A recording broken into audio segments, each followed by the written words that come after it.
بسم الله الرحمن الرحيم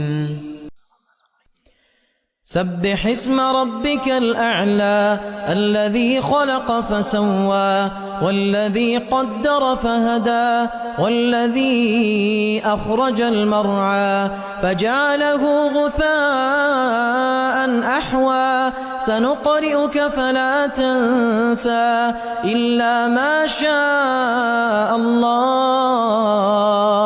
إنه يعلم الجهر وما يخفى ونيسرك لليسرى فذكر إن نفعت الذكرى سيذكر من يخشى ويتجنبها الأشقى الذي يصلى النار الكبرى ثم لا يموت فيها ولا يحيا قد أفلح من تزكى وذكر اسم ربه فصلى بل تؤثرون الحياة الدنيا والآخرة خير